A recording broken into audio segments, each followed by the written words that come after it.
हम मौजूद हैं श्री हित राधा केली कुंज आश्रम पर, जहां प्रेमानंद जी महाराज कृष्णा शरणम से चलकर यहाँ आते हैं। और ये जो महाराज जी की यात्रा है, ये रात में 2 बजे शुरू होती है और 2 बजे वो चल के लगभग 1.5 घंटे में 3:30 बजे के आसपास यहाँ पहुँचते हैं। और यहाँ महाराज जी का ये संत निवास है, ये आवास है, ये आश्रम है जहाँ वो रहते हैं।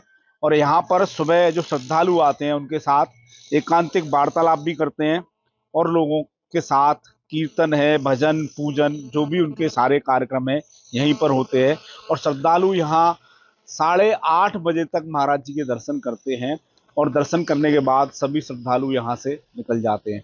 जो विवाद था वो महाराज जी के श्रद्धालु जो यहाँ आए थे बसंत पंचमी को, उनके द्वारा कुछ लोगों द्वारा महाराज जी की यात्रा के दौरान वहां पर पटाखे चलाए गए। पटाखे चलाने के बाद जो महाराज जी के साथ हरे कृष्णा राधा धुन का जो साउंड चलता था उसका भी लोग विरोध कर रहे थे। जो कल एनआरआई ग्रीन सोसाइटी के अध्यक्ष यहाँ आए और महाराज जी से उनकी वार्ता हुई।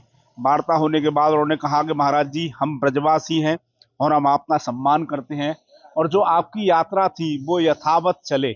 हम सब लोग ये चाहते हैं, हर ब्रजवासी आपका भक्त है, आपका अनुयायी है, आपसे प्रेम करता है और आपको चाहता है कि आप जिस तरह ब्रज की गौरव गाथा को आगे बढ़ा रहे हो, ब्रजवासियों का आप ब्रजवासियों के लिए इतने अच्छे हैं, ब्रजवासियों का बहुत सम्मान करते हैं, तो हमारा इस यात्रा से कोई विरोध नहीं है।